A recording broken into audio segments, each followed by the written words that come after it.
Welcome to The Explainer. Today, we're going to break down the core ideas from a real classic, Andrew Murray's With Christ in the School of Prayer. So let's be honest, have you ever felt like your prayers are just hitting the ceiling? So many of us struggle with prayer. It can feel confusing, maybe a little powerless, or, just another religious thing we're supposed to do. But what if we've been looking at it all wrong? Andrew Murray's work says there's a much better way. And this quote right here is a total game changer. Murray's big idea is that maybe we've misunderstood the whole point of prayer. We often see it as a tool to get things for ourselves. But he flips that on its head and says, no, this is the most important, most powerful work you can possibly do. It's a partnership with God himself. And that idea brings us to a huge shift in perspective. What if prayer isn't some frustrating duty you have to check off your list, but it's more like a profound art that you can actually learn? Murray's whole idea is that you should think of prayer like enrolling in a school. I mean, think about it. Like any deep skill, whether it's playing an instrument or becoming a doctor, effective prayer isn't something we just know how to do. It has to be taught. And this school, well, it has the ultimate master teacher. This one little sentence is basically the key that unlocks the entire book. It's this moment of admitting, hey, we need help. It's acknowledging that on our own, our prayers can feel kind of powerless and formal. This request, it's like the official enrollment form for the school. So let's see what the first lesson is. Okay, so you're enrolled. What's lesson number 1? Well, it's not about learning fancy techniques or memorizing the perfect words. It's all about understanding 2 absolutely foundational relationships. So for Murray, Jesus isn't just handing out a textbook. He is the living lesson. He didn't just pray on earth. He continues that life of prayer within believers. So learning to pray becomes less about trying to copy him and more about allowing his prayer life to actually flow through us. And this right here, this illustrates a really critical mindset shift. To be in this school of prayer, you have to move from one column to the other.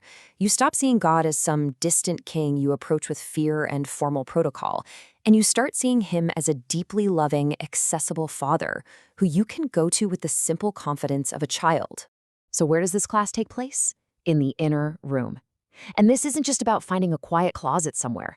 It's about entering a spiritual space, alone with the Father. The amazing part is, he's already there, waiting for you. And the book really emphasizes that what happens in that secret place has a real, powerful, visible impact on your life out in the open.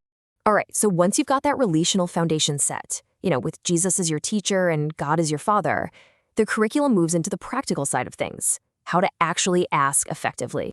And here's the crucial point. Prayer isn't a lottery. It's not just about throwing vague wishes at the ceiling and hoping one sticks. Murray presents it as a structured interaction that's based on a faith you can actually learn and practice. Now, this process is so fascinating because it completely flips our usual way of thinking. We tend to wait for proof before we believe, right? But in this school, the curriculum teaches that believing is the proof. Faith isn't just something you need before you pray. It's an active part of the process of receiving itself. And this verse? This is the promise that the entire curriculum is built on. It's like the school's guarantee. The act of believing you've already received it is the very thing that unlocks it in your future. So after you've learned to ask for yourself, the school kicks it up a notch. We move into the advanced course, and really, the most important one, learning to pray powerfully for other people.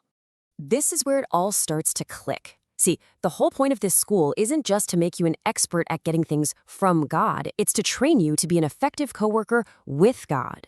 Prayer stops being a personal supply line and starts becoming a world-changing force. And Murray pulls out these 3 amazing roles to show what this looks like.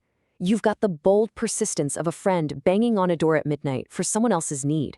You have the global view of a farmer worried about the entire harvest.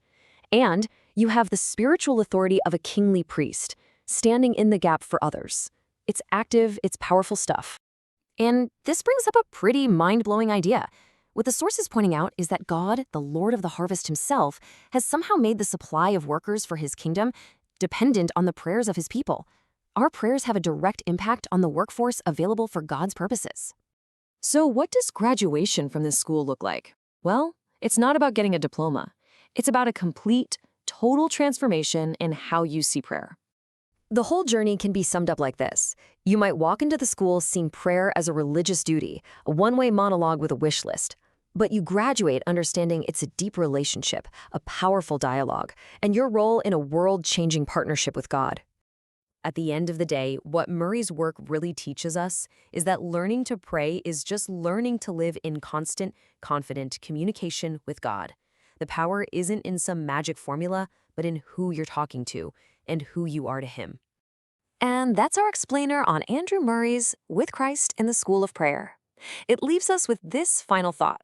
What if the biggest obstacle to a powerful prayer life isn't that we lack some special skill, but simply that we've never really humbly asked, Lord, teach us? For more spiritual resources, visit lokaken.ai.